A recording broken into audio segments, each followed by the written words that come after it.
اعوذ باللہ من الشیطان الرجیم بسم اللہ الرحمن الرحیم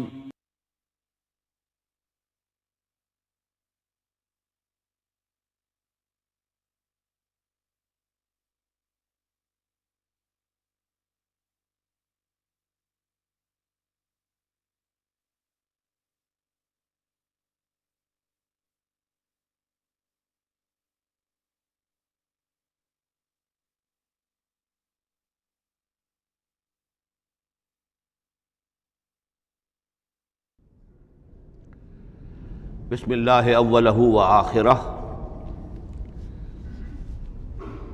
پچھلی نشست میں جو گفتگو چل رہی تھی وہ فہم قرآن کے ضمن میں کچھ بنیادی اصول کہ جنہیں اگر پیش نظر رکھا جائے تو سہولت ہو جائے قرآن کے سمجھنے میں۔ 5 چیزیں بیان ہو چکی تھیں۔ نمبر 1، قرآن کا اسلوب استدلال منطقی نہیں ہے، فطری ہے، نیچرل اور خطابی ہے، انسان کو خود غور و فکر کرنے اور اپنے اندر جھانکنے کی دعوت دیتا ہے قرآن۔ ثانیاً، قرآن مجید کی آیات میں تقسیم ہے محکمات اور متشابہات، اور سورہ آل عمران میں جہاں اس کا ذکر ہے فرما دیا گیا ہے کہ اہل ایمان کا شیوہ یہ ہونا چاہیے کہ وہ محکمات پر اپنی توجہ کو مرکوز رکھیں اور متشابہات کے بارے میں اجمالی طور پر یقین رکھیں کہ اللہ کی طرف سے ہے، یقیناً حق ہے، چاہے وہ ہماری سمجھ میں آئی ہے یا نہیں آئی۔ لیکن اس میں جو ایک براڈ تقسیم ہے وہ یہ کہ آیات الاحکام سب کی سب محکمات ہیں مستقل، اور عالم غیب، عالم آخرہ، عالم برزخ، عالم ارواح، عالم ملائکہ، اس کے تمام امور مستقل طور پر متشابہات میں سے ہے۔ البتہ ایک تیسری کیٹیگری ہے کہ جو سائنٹیفک فنومینا کے ضمن میں ہو سکتا ہے کہ ایک شے آج متشابہات میں ہو، کل وہ محکمات میں داخل ہو جائے، جبکہ انسانی علم جو ہے وہاں تک پہنچ جائے اور اس کا ادراک کر سکے۔ نمبر 3، تفسیر زیادہ تر لفظی طور پر اور نحو اور صرف سے بحث کرتی ہے، تعویل کا مقصد ہے اصل مدلول تک پہنچنے کی کوشش کرنا۔ نمبر 4، تعویل میں عام اور خاص کانٹیکسٹ میں، زمان و مکان کے خاص کانٹیکسٹ میں جب قرآن نازل ہوا تو کسی آیت کا کیا اصل مفہوم تھا جو سمجھا گیا۔ اس میں شان نزول کی روایات کو بھی اہمیت حاصل ہوگی۔ لیکن چونکہ قرآن مجید صرف اس دور کے لیے یا اس علاقے کے لوگوں کے لیے ہدایت نامہ بن کر نہیں آیا تھا، بلکہ پوری نوع انسانی کے لیے تا ابد الآباد، لہذا اسی میں وہ مضمر ہے، اس میں وہ ہدایت مضمر ہے۔ یہ تعویل عام کر کے آیت کے الفاظ، ان کا در و بست اور آیت کا سیاق و سباق اس کے حوالے سے، اور القرآن یفسر بعضہ بعضا کے حوالے سے یقیناً جو ہے اس میں ابدی ہدایت جو مضمر ہے وہ بھی حاصل کی جا سکتی ہے۔ نمبر 5، تذکر اور تدبر کا فرق۔ یہ دونوں الفاظ قرآن کے ہیں۔ تذکر کے لیے 4 مرتبہ اللہ نے سورہ قمر میں چیلنجنگ انداز میں فرمایا ہے وَلَقَدْ يَسَّرْنَا الْقُرْآنَ لِلذِّكْرِ فَهَلْ مِن مُدَّكِرٍ، ہم نے قرآن کو ذکر کے لیے، تذکر کے لیے، ہدایت اخذ کرنے کے لیے، بنیادی نصیحت حاصل کرنے کے لیے نہایت آسان بنایا ہے۔ تو ہے کوئی جو اس سے تذکر کرنا چاہے؟ اس تذکر بالقرآن کے لیے صرف یہ کافی ہے کہ انسان عربی زبان سے اتنا واقف ہو کہ اس کا ایک براہ راست مفہوم سمجھتا چلا جائے، اور دوسری شرط لازم ہے نیت کی درستی، طلب ہدایت پیش نظر ہو، اپنے علم کی دھوس جمانا جو ہے وہ مقصود نہ ہو، تو قرآن مجید سے تذکر حاصل ہو جائے۔ تدبر کے اعتبار سے قرآن مجید مشکل ترین کتاب ہے، بلکہ میں نے اس وقت ایک غلط لفظ استعمال کر دیا تھا، دنیا کی مشکل ترین۔ یہ دنیا کی کتاب ہے ہی نہیں، یہ تو مشکل ترین کتاب ہے، بہی معنی کہ اللہ تعالیٰ کے علم کامل سے اس کا نزول ہوا ہے۔ اس علم کا احاطہ کسی انسان کے لیے ممکن نہیں ہے۔ اسی طرح یہ قرآن ایک ایسے سمندر کے مانند ہے جس کا نہ کوئی کنارہ ہے اور نہ ہی اس کی کوئی تہہ ہے۔ اس میں پوری زندگیاں کھپانے کے باوجود بھی افلا یتدبرون القرآن، تدبر لیدبروا آیاتہ ولیتذکر اولو الالباب، یہ دو اصطلاحات خود قرآن کی ہیں۔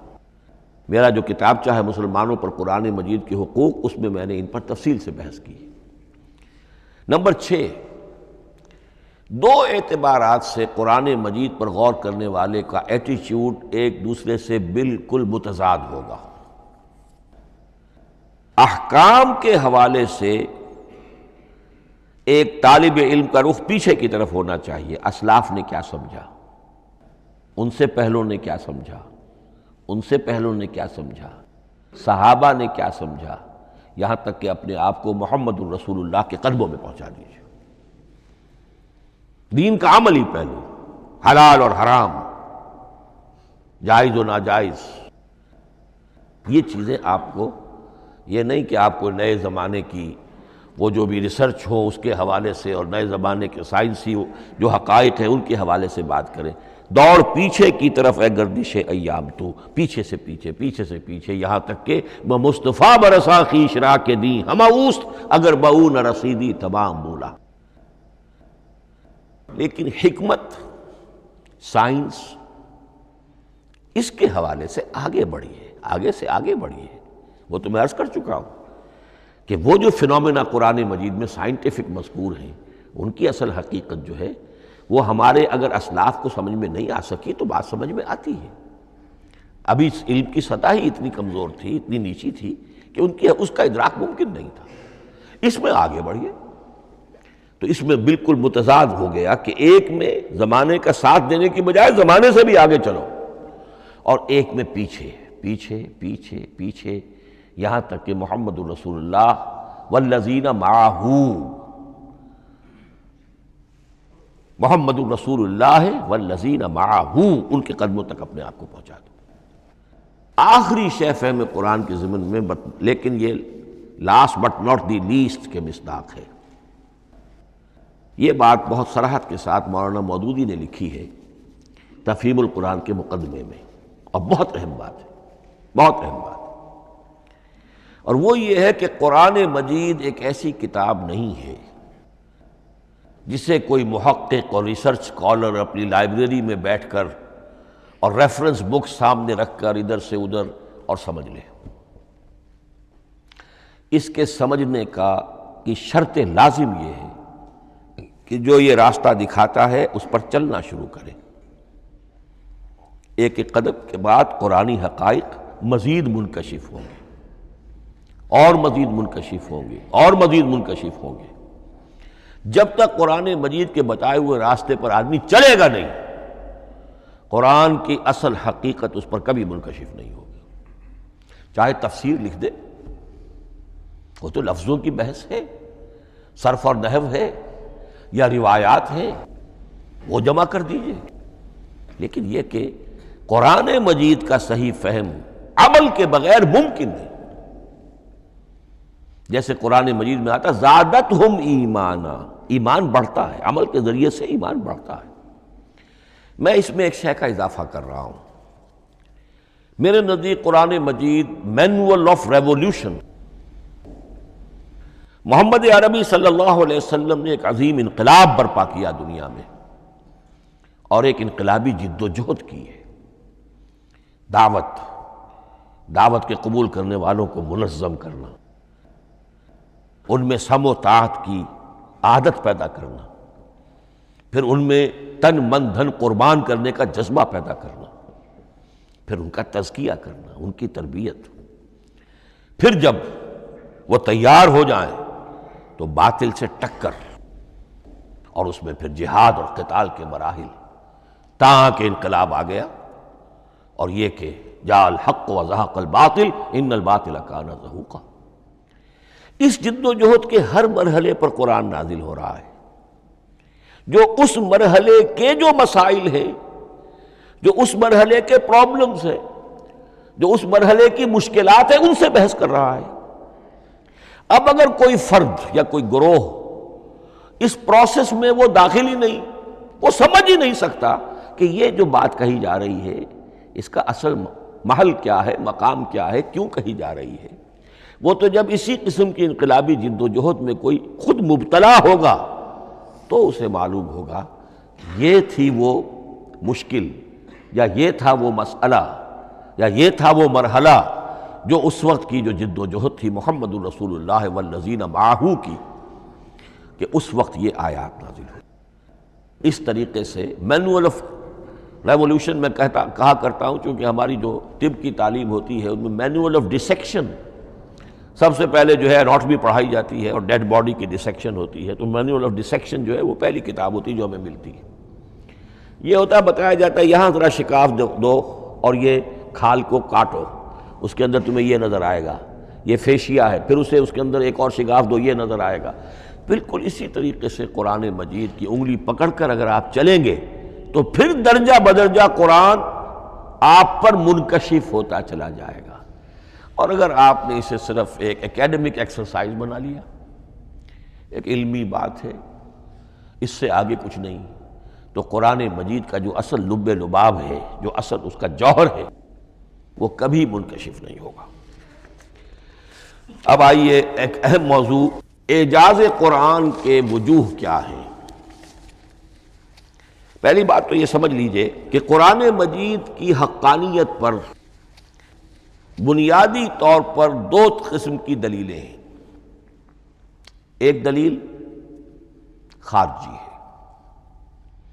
خارجی دلیل محمد الرسول اللہ صلی اللہ علیہ وسلم کی شخصیت اور آپ کا کارنامہ، الصادق الامین، قد لبثت فیکم عمرا، میں تمہارے مابین ایک عمر گزار چکا ہوں، تم نے مجھے دیکھا، میرا کردار دیکھا، تم نے خود مجھے الصادق اور الامین کا جو ہے خطاب دیا، تو خود حضور کی شخصیت دلیل ہے قرآن مجید کی حقانیت پر۔ اس اعتبار سے ایک مضمون بہت اہم ہے، اور وہ یہ کہ قرآن اور محمد صلی اللہ علیہ وسلم اس طرح ایک دوسرے کے ساتھ جڑے ہوئے ہیں، گتھے ہوئے ہیں، ایک وحدت بن گئے ہیں، ایک آرگینک ہول بن گئے ہیں، کہ ایک دوسرے کے لیے شاہد بھی ہے اور ایک دوسرے کے لیے کمپلیمنٹری بھی ہے، جس کے لیے میں دو مقامات سے استشہاد کروں گا۔ سورہ بینہ میں فرمایا لم یکن الذین کفروا من اہل الکتاب والمشرکین منفکین حتی تأتیہم البینہ، اہل کتاب میں سے اور کفار میں سے، مشرکین میں سے جو لوگ جنہوں نے کہ کفر کیا تھا، وہ علیحدہ نہیں کیے جا سکتے تھے جب تک کہ بینہ نہ آ جاتی۔ اب بینہ کیا ہے؟ رسول من اللہ یتلو صحفا مطہرۃ فیہا کتب قیمہ، بینہ دو چیزوں سے مل کر بنی، رسول من اللہ یتلو صحفا مطہرۃ فیہا کتب قیمہ، رسول اور قرآن مل کر بینہ ہے۔ رسول کی شخصیت بین ہے، اور یہ قرآن مجید کے لیے دلیل ہے۔ دوسری طرف قرآن مجید محمد کی رسالت کا ثبوت ہے، جیسے کہ آپ دیکھتے ہیں یاسین والقرآن الحکیم انک لمن المرسلین، والقرآن الحکیم، قسم ہے اس قرآن حکیم کی، یعنی یہ قرآن حکیم گواہ ہے، شاہد عادل ہے کہ اے محمد آپ اللہ کے رسول ہیں۔ محمد کی شخصیت، حقانیت قرآن پر دلیل، قرآن محمد کی رسالت پر دلیل، ایک دوسرے کے شاہد۔ دوسرا مقام سورہ طلاق کا ہے، قد انزل الیکم ذکرا، دیکھو لوگو اللہ نے تمہارے لیے یاد دہانی ذکر نازل کر دیا ہے۔ وہ یاد دہانی کیا ہے؟ رسولا یتلو علیکم آیات اللہ مبینات، اللہ کا ایک رسول جو تمہیں پڑھ کر سنا رہا ہے اللہ کی آیات بینات۔ یہ دونوں چیزیں مل کر بینہ بنا، دونوں چیزیں مل کر ذکرا بنا۔ اس حوالے سے یہ دونوں چیزیں ایک دوسرے کے ساتھ یوں سمجھیے کہ اس طریقے سے گتھی ہوئی ہیں دونوں حقیقتیں، اس طرح جمع ہیں کہ ایک دوسرے سے جدا نہیں کی جا سکتی۔ اگلی بات یہ سمجھیے کہ قرآن مجید محمد الرسول اللہ کا اصل معجزہ، بلکہ اس سے آگے بڑھ کر ایک لفظ استعمال کروں گا، واحد معجزہ ہے۔ آپ شاید حیران ہو کہ اور بھی تو معجزات بیان ہوتے ہیں حضور کے، لیکن میری بات سمجھیے، غور کیجیے۔ ان واقعات سے مجھے انکار نہیں ہے، لیکن جو بات میں کہنا چاہتا ہوں اس کو اچھی طرح سمجھیے۔ معجزہ کہتے کسے ہیں؟ معجزہ عاجز کر دینے والی شے۔ اس معجزے میں دو چیزیں ہونی لازم ہیں، دعویٰ اور تحدی، چیلنج۔ جب کہ کوئی خرق عادت کوئی شے پیدا ہو جائے، خرق عادت اسے کہتے ہیں کہ فزیکل لا ایک ہے، پانی، واٹر کیپس اٹس سرفیس، حضرت موسیٰ کا عصا اس پر لگا اور سمندر پھٹ گیا، خرق عادت ہے، یعنی جو عادی قانون ہے، عام طور پر جو قوانین طبعیہ ہیں ان کا پھٹ جانا، ختم ہو جانا، ٹوٹ جانا، اور کسی حقیقت کا اس میں سے ظاہر ہو جانا جو ان فزیکل لاز کے خلاف۔ آگ کے بارے میں قانون کیا ہے؟ وہ جلاتی ہے، لیکن یہ کہ یہ معجزہ ہے، یہ خرق عادت ہے کہ حضرت ابراہیم آگ میں ڈالے گئے، اس نے نہیں جلایا، یا نارو کونی بردن و سلام علی ابراہیم۔ تو خرق عادت کو اب دو قسموں میں آپ سمجھیے۔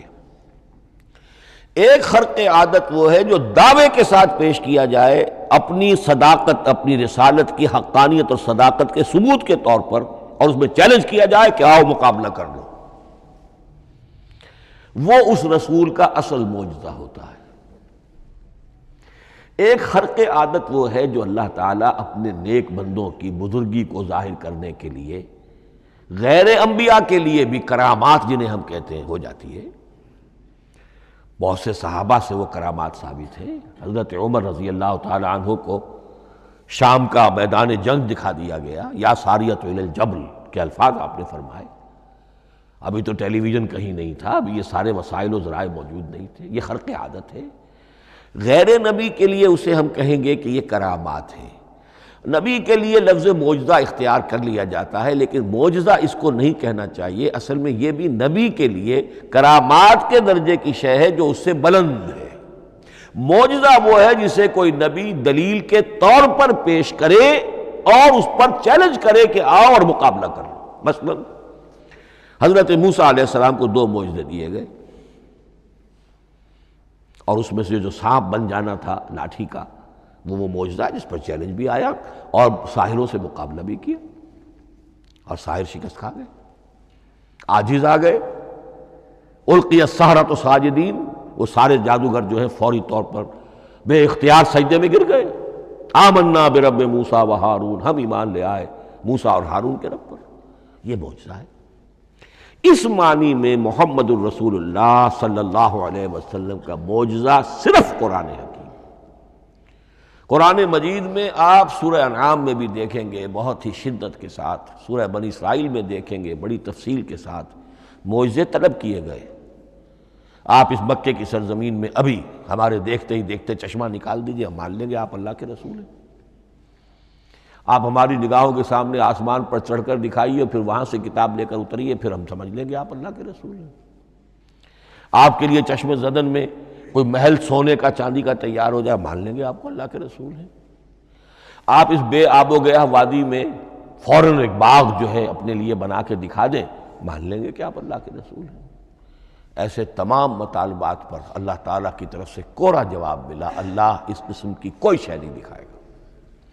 بلکہ سورہ انعام جب ہم پڑھیں گے وہاں تو بہت ہی واقعہ یہ ہے کہ اس کو پڑھ کر رقت طاری ہوتی ہے کہ ایک موقع پر ایسا محسوس ہوتا ہے کہ حضور صلی اللہ علیہ وسلم کی طبیعت مبارکہ میں یہ خیال پیدا ہو گیا کہ اللہ کو ایسی شے ان کو دکھائی دی جائے تاکہ چپ تو ہو جائے، نہ بھی مانیں گے چپ تو ہوں گے، ورنہ تو عوام کے سامنے ان کی دلیل مجھ پر قائم ہو رہی ہے کہ بھائی یہ رسالت کے مدعی ہے، ہم کہتے ہیں معجزہ دکھاؤ، معجزہ نہیں دکھاتے، تو پوزیشن میری جو ہے کمزور ہو رہی ہے۔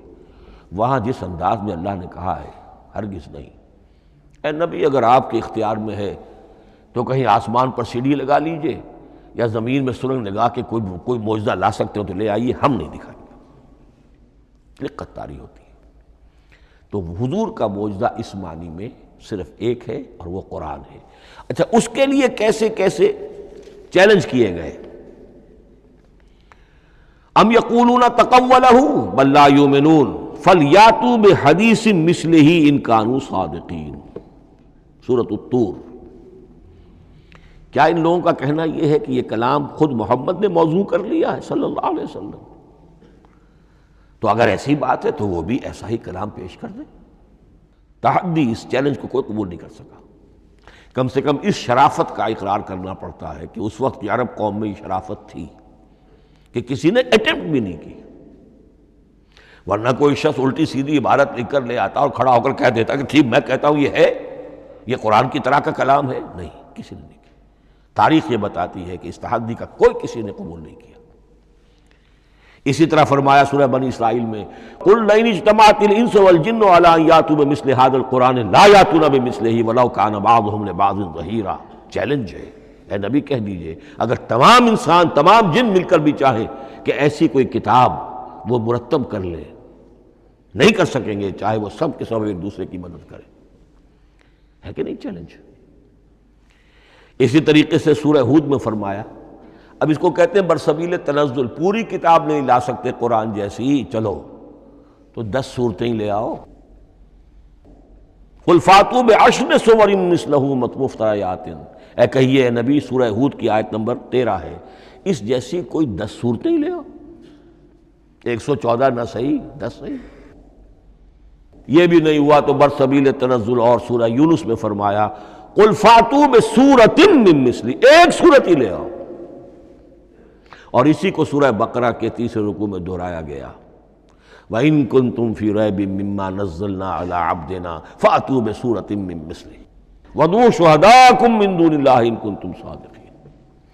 لیکن نوٹ کر لیجئے کہ کسی نے یہ جرأت نہیں کی، نہ قرآن کے اس دعوے کو چیلنج کیا، نہ کسی نے مقابلے کی کوشش کی، نہ کوئی اپنی کوئی تصنیف و تالیف یا اپنا کوئی کمپوزیشن لا کر اور یہ دعویٰ کر کے کھڑا ہوا کہ جمع کر لیجئے، منصف بلا لیجئے، کوئی کمیشن بٹھا لیجئے، میرا یہ کلام بھی بالکل ہم وزن ہے اس کلام کے۔ نہیں۔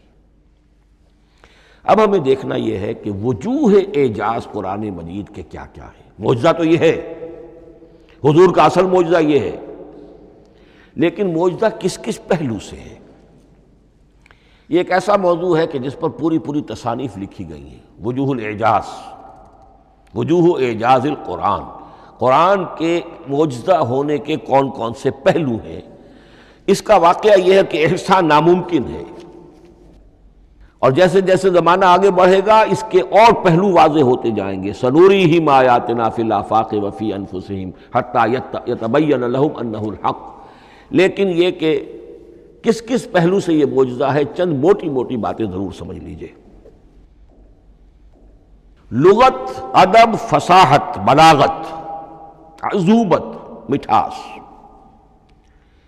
اس کے اعتبار سے قرآن معجزہ ہے۔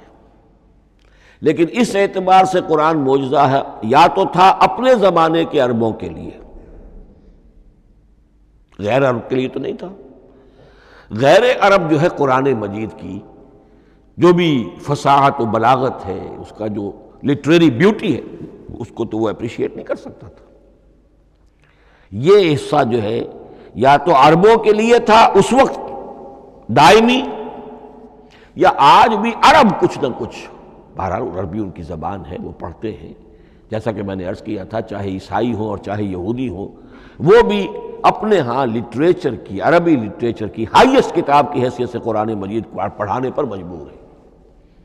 ایک پہلو اس کا یہ ہے، اور اسی کے حوالے سے نوٹ کیجئے حضرت لبید رضی اللہ تعالی عنہ، یہ سبع معلقہ کے شعراء میں سے تھے آخری۔ عربوں میں چونکہ اس کا بڑا چرچا تھا شاعری کا، تو ان کا جو سالانہ جشن ایک ہوتا تھا، اس میں وہ بہت بڑے بڑے شعراء سب جمع ہوتے تھے، اپنے اپنے قصیدے پڑھتے تھے، اور جس کا قصیدہ سمجھا جاتا تھا کہ سب سے اعلیٰ ہے، سب سے بلند ہے، سب سے عمدہ ہے، اب اسے اس سال کے لیے وہ گویا کہ ملک الشعراء اس کو مانا جاتا تھا کہ یہ شاعروں کا بادشاہ ہے، اور تمام شاعر اسے سجدہ کرتے تھے بالفعل۔ اور اس کے قصیدے کو کعبے کی دیوار کے ساتھ ٹانگ دیا جاتا تھا، معلق کر دیا جاتا تھا۔ ایسے 7 قصیدے ہیں جن کے مجموعے کا نام ہے 7 معلقہ۔ اس 7 معلقہ جو ہیں، 7 جو سلسلے ہیں، ان میں آخری حضرت لبید کا ہے، وہ ایمان لے آئے۔ ایمان لانے کے بعد انہوں نے شعر کہنا چھوڑ دیا۔ اس پر حضرت عمر نے ایک دفعہ ان سے کہا کہ لبید اب آپ شعر نہیں کہتے۔ ان کا جواب تھا ابعد القرآن،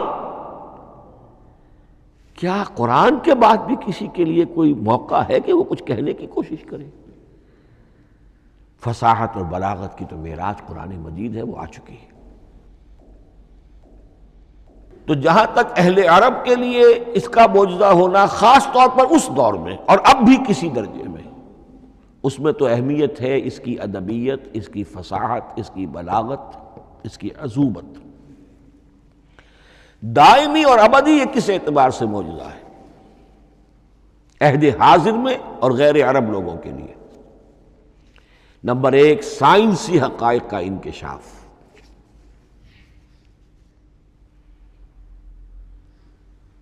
جس طریقے سے کہ یہ سائنسی حقائق منکشف ہوتے چلے جا رہے ہیں ابدی طور پر، میں ڈاکٹر مورس بکائی کا حوالہ دے چکا ہوں اور پروفیسر ڈاکٹر کیتھل مور کا حوالہ دے چکا ہوں، ان کو ذہن میں رکھیے۔ سنریہم آیاتنا فی الآفاق وفی انفسہم حتی یتبین لہم انہ الحق۔ نمبر 2، حضور کا وہ کارنامہ کہ آپ نے ایک عظیم انقلاب برپا کر کے دکھایا اور وہ نظام قائم کر کے دکھایا کہ جس سے بہتر، جس سے عادلانہ، جس سے زیادہ منصفانہ کوئی نظام دنیا میں نہ آج تک قائم ہوا ہے اور نہ اس کی کوئی دوسری نظیر پیش کی جا سکتی۔ یہ ہے سب سے بڑا معجزہ، اور معجزہ ہوا قرآن سے۔ اتر کر حرا سے سوئے قوم آیا اور ایک نسخہ کیمیا ساتھ لایا۔ یہ سارا معجزہ، جیسا کہ میں نے شروع میں عرض کیا ہے، محمد اور قرآن دونوں مل کر بینہ بھی ہے تو رسول من اللہ یتلو صحفا مطہرۃ فیہا کتب قیمہ، اور قد انزل الیکم ذکرا رسولا یتلو علیکم آیات اللہ المبینات۔ یہ معجزہ جو ہے جس کے حوالے سے دنیا میں بڑی بڑی شخصیات نے شہادت دی۔ ایم این رائے اس صدی کا ایک بہت بڑا انقلابی شخص، کمیونسٹ انٹرنیشنل کا رکن، اس صدی کی ابتدا میں جو شورا تھا، جو غلغلہ تھا، جو ولولہ تھا بولشوک ریولوشن کا، اور جو دنیا کے اندر ایک دھوم مچ گئی تھی، اس کو ذہن میں رکھیے۔ اور اس میں کمیونسٹ انٹرنیشنل کا رکن ایم این رائے، 1920 میں اس نے لاہور میں ایک خطبہ دیا تھا، ہسٹوریکل رول آف اسلام، اور اس نے کہا تھا تاریخ انسانی کا عظیم ترین انقلاب وہ ہے کہ جو محمد نے برپا کیا صلی اللہ علیہ وسلم۔ آج بھی یہ کتاب بھارت میں چھپتی ہے، بامبے کا ایک پبلشر شائع کرتا ہے، historical role of Islam by M N Roy. پھر آگے چلیے، ایچ جی ویلز اگرچہ انتہائی رقیق حملے کرتا ہے حضور کی زندگی کے بعض پہلوؤں پر، جیسے رشدی نے کیے ہیں یا جیسے تسلیمہ نسرین ایک بنگالی خاتون نے کیے ہیں، اسی طرح کے حملے کیے اس نے بھی۔ اور یہ اس لیے بتا رہا ہوں کہ یہ اسٹیبلش ہو جائے کہ وہ دوست نہیں ہے، دشمن ہے۔ عربی کا ایک مقولہ یہ ہے کہ الفضل ما شہدت بہ الاعداء، اصل فضیلت تو اس شے کی ہے جس کی گواہی دشمن دے۔ دوست تو تعریف کریں گے، قابل تعریف شے کی بھی تعریف کریں گے، بڑھ چڑھ کر کریں گے۔ یہ بھی ہو سکتا ہے کسی قابل مذمت شے کی بھی تعریف کر بیٹھے، دوست ہوئے۔ دشمن جو ہے وہ تو ظاہر بات ہے اسی بات کو مانے گا جس میں کسی شک و شبہ کی گنجائش نہ ہو۔ اس لیے میں نے عرض کیا کہ دشمن ہے، رقیق حملے کرتا ہے، لیکن آخر میں جب آتا ہے concise history of the world میں چیپٹر جو ہے حضور پر، اس میں خطبہ حجۃ الوداع کا وہ حوالہ دیتا ہے، لا فضل لعربی علی عجمی ولا لعجمی علی عربی ولا لاحمر علی اسود ولا لاسود علی احمر الا بالتقوی۔ اور پھر لکھتا ہے کہ اگرچہ انسانی حریت و اخوت و مساوات کے واعظ تو پہلے بھی بہت کہے گئے تھے، یہاں تک کہ مسیح ناصری حضرت عیسیٰ علیہ السلام کے ہاں بھی ہمیں بڑے واعظ ملتے ہیں، لیکن یہ ماننا پڑتا ہے کہ تاریخ انسانی میں پہلی مرتبہ ان اصولوں پر ایک انسانی معاشرہ قائم کر کے دکھایا محمد نے صلی اللہ علیہ وسلم۔ Although the sermons of human freedom, fraternity and equality were said before also, and we find a lot of them in Jesus of Nazareth, but it must be admitted that it was Muhammad sallallahu alayhi wa sallam who established for the first time in history a society based on these principles. اسی طرح کی گواہی آج سے تقریباً 20 سال پہلے امریکہ کے ڈاکٹر مائیکل ہارٹ نے دی۔ A selection and gradation of the 100 most influential personalities of human history. اور نمبر 1 پر محمد کا ذکر کر رہا ہے صلی اللہ علیہ وسلم، اور کہتا ہے نیچرلی آئی او این ایکسپلینیشن، میں عیسائی ہوں اور ابھی تک عیسائی ہے وہ، اس کی موت کی بھی ابھی کوئی خبر نہیں آئی ہے، عیسائی ہے، لیکن یہ کہ اس نے حضور کو نمبر 1 پر رکھا، حضرت عیسیٰ کو نمبر 3 پہ لے گیا، تو نیچرلی آئی او این ایکسپلینیشن، اور پھر ایکسپلینیشن دی ہے this is because he is the only person supremely successful in both the religious and secular fields. یہ دونوں میدان جو ہے مذہب اور روحانیت، اور دوسری طرف سیاست اور حکومت اور ریاست، ان دونوں میدانوں میں بیک وقت انتہائی کامیاب انسان صرف ایک ہے، اور وہ محمد ہے صلی اللہ علیہ وسلم۔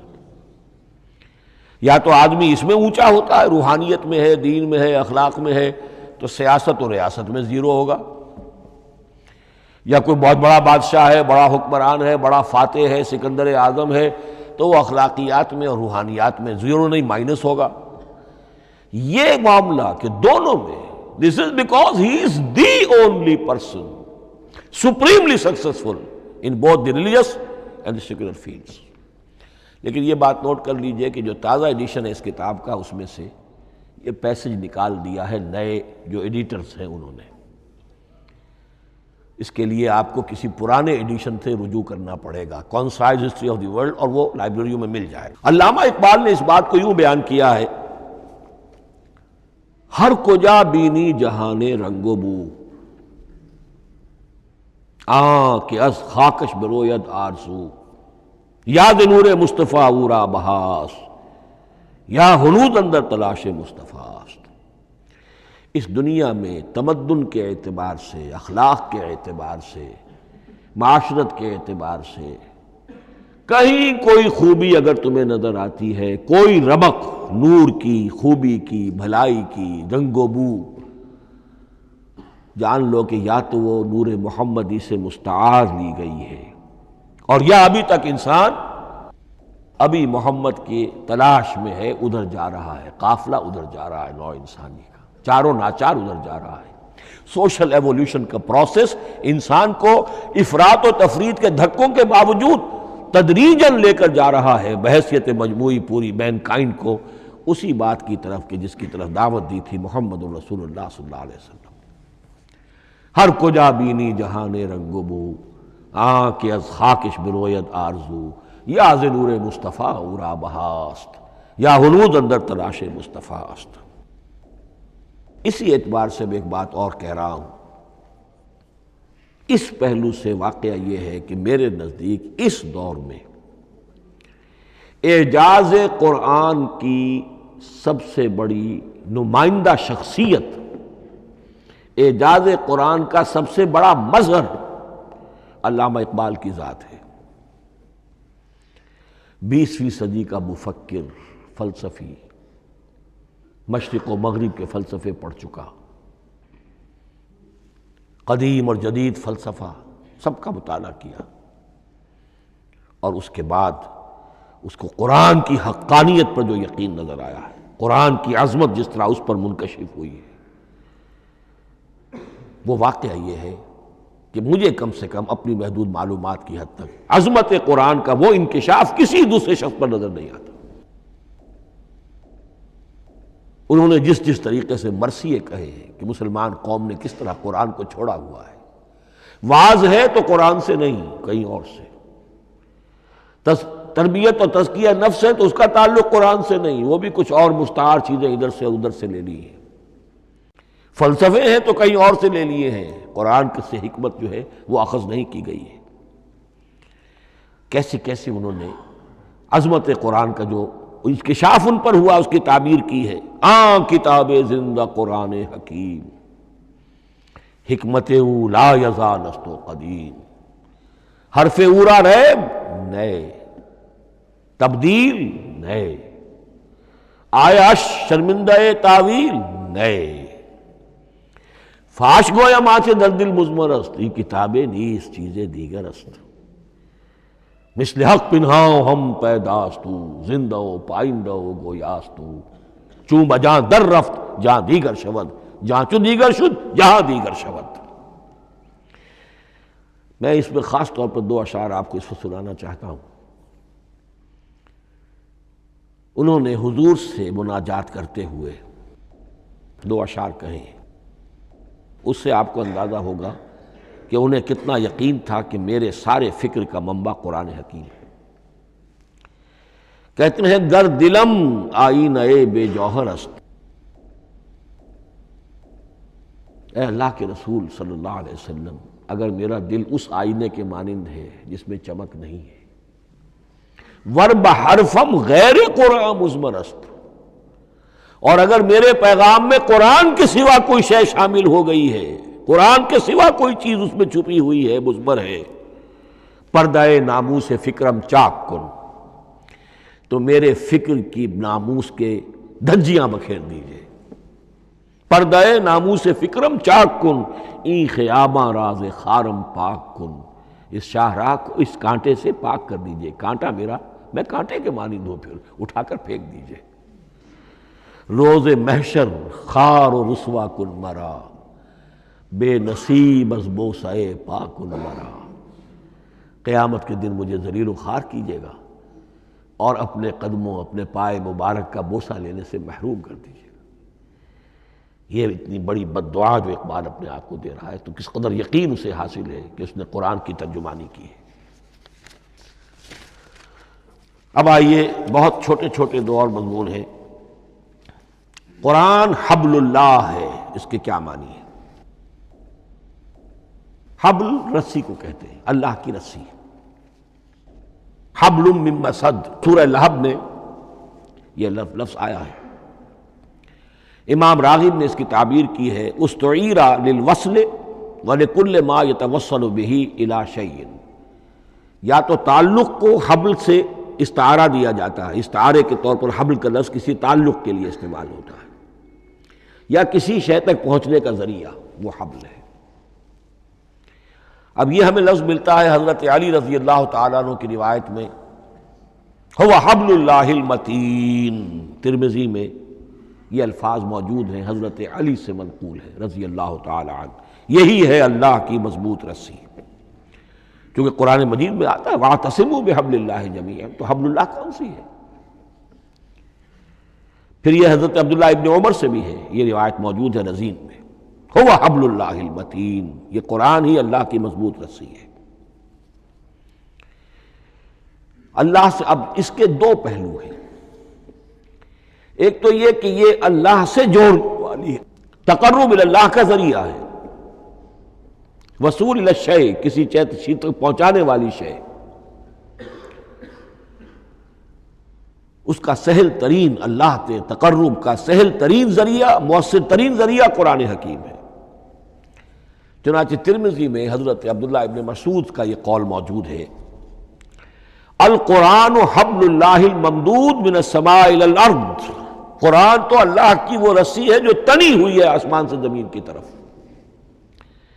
یہ ترمذی میں تو اصل میں اثر ہے، حضرت عبداللہ ابن مسعود کا قول ہے، لیکن یہ کہ زید ابن ارقم سے یہ الفاظ جو ہیں مرفوعاً کہ یہ حضور کے الفاظ ہیں، یہ بھی منقول ہے کہ حضور نے فرمایا کہ القرآن حبل اللہ الممدود من السماء الی الارض۔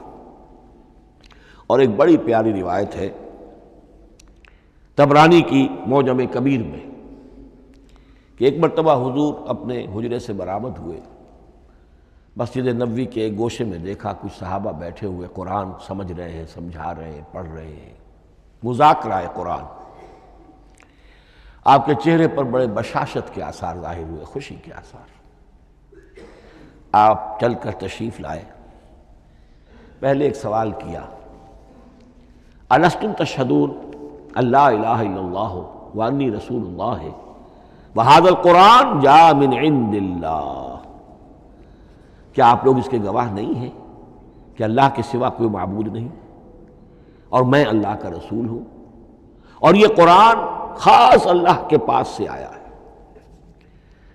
صحابہ کا جواب کیا ہو سکتا تھا؟ بلا یا رسول اللہ، کیوں نہیں اللہ کے رسول، ہم گواہ ہیں، اللہ کے سوا کوئی معبود نہیں، آپ اللہ کے رسول ہیں اور قرآن خاص اللہ کے پاس سے آیا ہے۔ اب آپ نے فرمایا فاستبشروا، خوشیاں مناؤ، فإن هذا القرآن طرفه بأيديكم وطرفه بيد اللہ، اس لیے کہ یہ قرآن وہ شے ہے کہ اس کا ایک سرا تمہارے ہاتھ میں ہے، ایک سرا اللہ کے ہاتھ میں۔ تو وصول الی اللہ کا مؤثر ترین طریقہ، تقرب الی اللہ کا مؤثر ترین طریقہ، سہل ترین طریقہ، شور شوٹ طریقہ وہ قرآن مجید ہے۔ اس اعتبار سے بھی کہ ہے یہ اللہ کی صفت، یہ ہم بحث کر چکے ہیں پہلے، اللہ کا کلام ہے، کلام صفت ہوتی ہے، اور صفت لا عین ولا غیر، یہ قرآن اللہ کا غیر نہیں ہے، ہم سمجھ نہیں سکتے، لیکن یہ کہ ہر صفت جو ہے وہ تو در حقیقت نہ عین ہے نہ غیر ہے۔ دوسری طرف یہی قرآن جو ہے حبل اللہ اس معنی میں بنتا ہے کہ مسلمانوں کو باہم جوڑنے والی شے، وَاعْتَصِمُوا بِحَبْلِ اللَّهِ جَمِيعًا وَلَا تَفَرَّقُوا، حبل اللہ کو مضبوطی کے ساتھ تھام لو، سب کے سب جمع ہو کر، یہ تمہیں تفرقے سے بچانے والی شے ہے۔ اس کی وجہ کیا ہے؟ ظاہر بات ہے کہ انسانوں جو ہے ان کے اندر اتحاد پیدا ہوگا اتحاد فکری کے نتیجے میں، فکر ایک ہو، نظریات ایک ہوں، ویلیوز ایک ہوں، مقاصد ایک ہوں، تبھی تو انسان متحد ہوں گے۔ یہ بھیڑوں کا غلہ تو نہیں ہے کہ چرواہے کی ایک لاٹھی کافی ہے ان کو جمع رکھنے کے لیے، وہ بھیڑوں کا غلہ ہے۔ انسانوں کو جمع کرنے کے لیے کوئی ایسی شے جو تمہیں ایک فکر سے، ایک نظریے سے، ایک مقصد سے، ایک نصب العین سے متصف کر دے، وہ تمہیں جوڑ دے گی۔ اور قرآن وہ شے ہے جو ایک فکر دیتا ہے، ایک خیال دیتا ہے، ایک نظریہ دیتا ہے، ایک عقیدہ دیتا ہے، ایک مقصد دیتا ہے، ایک نصب العین دیتا ہے، اللہ کے لیے جینا، اللہ کے لیے مرنا، ان صلاتی و نسکی و محیایا و مماتی للہ رب العالمین، ایک آئیڈیل دیتا ہے محمد الرسول اللہ کی شکل میں، لقد کان لکم فی رسول اللہ اسوۃ حسنہ۔ اب قرآن وہ چیز ہے کہ جو تمہیں آپس میں جوڑتی چلی جائے گی، تمہارے درمیان اتحاد پیدا ہو جائے گی۔ آخری چیز، مسلمانوں پر قرآن مجید کے حقوق کیا ہیں؟ یہ صرف اشارہ کروں گا اس لیے کہ اس پر میرا کتابچہ موجود ہے، اور اس کتابچے کو اللہ تعالیٰ نے بہت قبول عام عطا فرمایا۔ اس کا انگریزی ترجمہ کیا ایک صاحب نے، از خود کیا، خود ہی ٹائپ کیا، خود ہی چھپوایا۔ عربی ترجمہ ایک صاحب نے کیا، خود کیا۔ فارسی ترجمہ ایک صاحب نے کیا، خود کیا، بغیر کسی معاوضے کے۔ ملیشیا میں وہ چھپ چکا ہے، لاکھوں کی تعداد میں عام ہو چکا ہے۔ پھر میں نے ایک موقع پر 1970 میں رمضان مبارک کے دوران آخری عشرے میں مولانا بن نوری رحمۃ اللہ علیہ تشریف لائے ہوئے تھے مدینہ منورہ، اور میں نے بھی وہ پورا رمضان مبارک اس سال وہیں کیا تھا۔ میں نے ان کو دیا تھا کہ آپ دیکھیے اس میں کوئی غلطی ہو تو مجھے بتا دیجئے، میں اسے بڑے پیمانے پر شائع کرنا چاہتا ہوں۔ انہوں نے حالت اعتکاف میں مسجد نبوی میں پڑھا ہے، صرف ایک جگہ ایک جملے میں انہوں نے اصلاح تجویز کی، وہ میں نے کر دی۔ اس اعتبار سے اب یہ کتابچہ جو ہے مصدقہ ہے مولانا محمد یوسف بن نوری رحمۃ اللہ علیہ کا۔ اس میں اللہ تعالیٰ نے جو بات مجھ سے کہلوا دی تھی، تقریباً 30 سال پہلے کی بات ہے، ہر مسلمان پر قرآن مجید کے 5 حقوق حسب استعداد و توفیق عائد ہوتے ہیں۔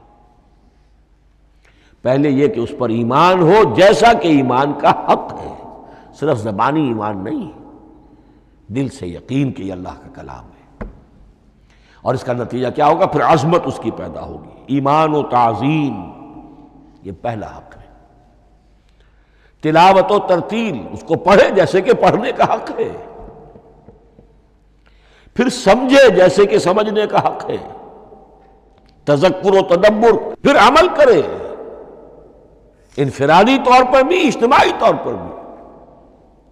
انفرادی طور پر جو آپ کی زندگی کے معاملات ہیں وہ آپ قرآن کے مطابق طے کریں، قومی سطح پر حکومت اور ریاست اور قانون اور سیاست، اس کے سارے تقاضے قرآن کے مطابق پورے ہوں، اور آخری یہ کہ اس قرآن کو پہنچائیں اور عام کریں، جس کے لیے حضور نے اس حد تک اس میں عمومیت کر دی ہے کہ بلغوا انی ولو آیۃ، پہنچاؤ میری جانب سے خواہ ایک ہی آیت پہنچاؤ، میرا کوئی امتی اس سعادت سے بالکل محروم نہ رہ جائے۔ اول تو خیرکم من تعلم القرآن وعلمہ، تم میں سے بہترین لوگ وہ ہیں جو اسی کے لیے اپنے آپ کو وقف کر دیں، قرآن پڑھیں اور پڑھائیں، سیکھیں اور سکھائیں، سمجھیں اور سمجھائیں۔ اس لیے کہ سمجھنے اور سمجھانے، سیکھنے اور سکھانے، پڑھنے اور پڑھانے کا بھی کوئی ایک لیول تو نہیں ہے، ایک عام لوگوں کی سطح ہے، ایک ان سے اوپر کی سطح ہے، ایک انٹلیکچوئلز کی سطح ہے، ایک جینیس لوگوں کی سطح ہے۔ ان تمام سطحوں پر قرآن کو سمجھانے کے لیے، پہنچانے کے لیے خود بھی تو اوپر اٹھنا پڑے گا، خود اسے سیکھنا پڑے گا، خود اس کی گہرائی میں غوطہ زنی کرنی پڑے گی، اور یہ ایک لائف لانگ پروسیس ہے، یہ کوئی پارٹ ٹائم جاب نہیں ہے، یہ کوئی صرف پیس ٹائم نہیں ہے، یہ کوئی ہابی نہیں ہے، ہمہ وقت ہمہ تن، خیرکم من تعلم القرآن وعلمہ۔ اب آخری بات بتا رہا ہوں، اور وہ یہ ہے کہ قرآن مجید وحی باللفظ ہے، صرف وحی بالمعنی نہیں ہے۔ یہ بحث اصل میں کیونکہ ہمارے پڑھے لکھے طبقے میں کچھ زیادہ ہو جاتی ہے، خاص طور پر جو مشنری اسکولوں وغیرہ میں پڑھے ہوں اور عیسائیت اور اس کے عقائد اور اس کے فلسفے کی کوئی تھوڑی بہت ان کو کوئی چھوت لگ گئی ہو۔ عیسائیوں کے ہاں یہ عقیدہ ہے، اجماعی عقیدہ ہے کہ وحی بالمعنی ہوتی ہے، یعنی وحی کا ایک مفہوم ہے جو نبی پر اتار دیا جاتا ہے، پھر نبی اپنے الفاظ میں اسے ادا کرتا ہے۔ لفظ اللہ کے نہیں ہوتے، لفظ نبی کے ہوتے ہیں، مفہوم اللہ کا ہوتا ہے۔ ان کے لیے مجبوری یہ ہو چکی ہے جس کی وجہ سے انہیں یہ عقیدہ اپنانا پڑا کہ کوئی ایک انجیل ہے ہی نہیں، 104 انجیلوں میں سے وہ انہوں نے 4 سلیکٹ کی تھی کینونیکل گاسپلز، باقی جو ہیں وہ اب وہ ان کو مستند نہیں مانتے، اپوکریفل کہتے ہیں۔ اور میں نے ایک مرتبہ ایک پادری صاحب سے، مسٹر وائٹ ہوتے تھے منٹگمری میں نے ان سے پوچھا which one of them is Bible, یہ متی اور یہ لیوک اور مارکس اور جان، ان میں سے کون سی بائبل کون سی ہے؟ تو اس نے جواب دیا none of them is Bible. Bible is in them. ان میں سے کوئی ایک بھی مشخص طور پر، معین طور پر بائبل نہیں ہے، بائبل ان میں ہے بحیثیت مجموعی۔ لہذا ان کے لیے یہ عقیدہ جو ہے وہ لازم سا ہو گیا۔ ہمارے ہاں بھی بعض فلاسفہ نے اس قسم کی باتیں کی ہے کہ جن سے یہ دھوکہ لگتا ہے، لیکن میں خاص طور پہ چونکہ علامہ اقبال کا تذکرہ میں نے آج کیا ہے، اسی حوالے سے میں ان کا ایک واقعہ بیان کرنا چاہتا ہوں۔ ایف سی کالج لاہور کے پرنسپل تھے ڈاکٹر یوئنگ، ایک دعوت تھی، اس میں علامہ بھی تھے، وہ بھی تھے۔ تو ڈاکٹر یوئنگ نے کہا، وہ بڑا فلسفی تھا، کہ ڈاکٹر اقبال ہم نے سنا ہے کہ آپ بھی وحی باللفظ کے قائل ہیں، آپ جیسا پڑھا لکھا شخص، عالم دانا۔ علامہ اقبال نے فرمایا جی ہاں، اور مجھے تو اس کا ذاتی تجربہ ہے، مجھ پر تو جو شعر نازل ہوتے ہیں وہ الفاظ میں ڈھلے ہوئے ہوتے ہیں، میں ان میں تبدیلی کرنا چاہوں تو نہیں کر سکتا۔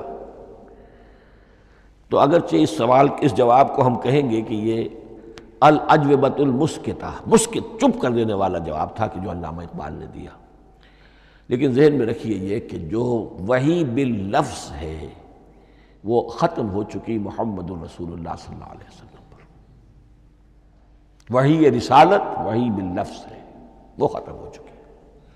البتہ الہام، کشف، رویا، القاء، یہ وحی بالمعنی ہے، یہ کوئی ایک شے ہے جو دل میں ڈال دی جاتی ہے، اس کے دروازے آج بھی کھلے ہوئے ہیں۔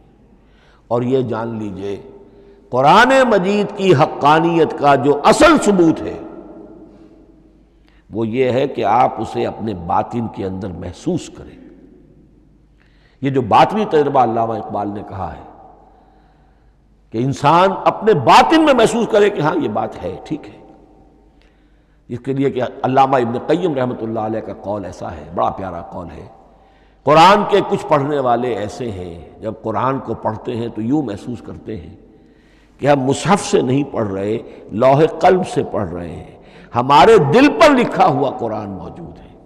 یعنی ہماری فطرت، ہمارے اندر کی کوئی حقیقت ہے جو سرٹیفائی کر رہی ہے، توثیق کر رہی ہے، اٹیسٹ کر رہی ہے کہ ہاں یہ ٹھیک ہے۔ اور اس کی وجہ کیا ہے؟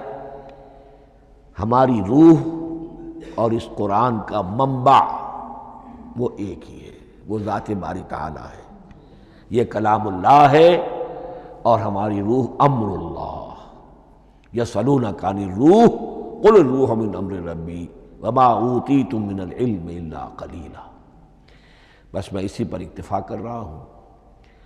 اب گمان غالب یہی ہے کہ کل تو تراویح ہوگی انشاءاللہ، اس لیے کہ سنا یہ ہے کہ آج بھی روزہ تھا سعودی عرب میں، تو اب اس سے زیادہ تو تاخیر اب ممکن نہیں ہے، تو کل انشاءاللہ تعالی دورہ ترجمہ قرآن شروع ہو جائے گا۔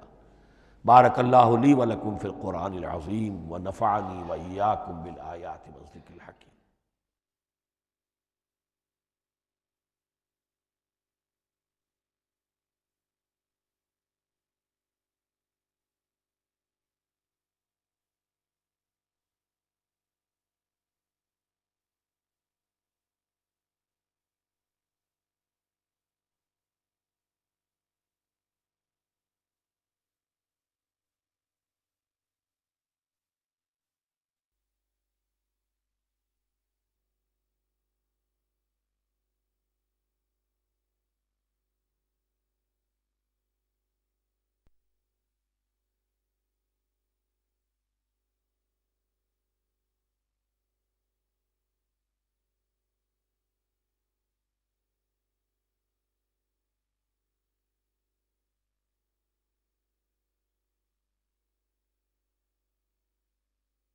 أعوذ بالله من الشيطان الرجيم.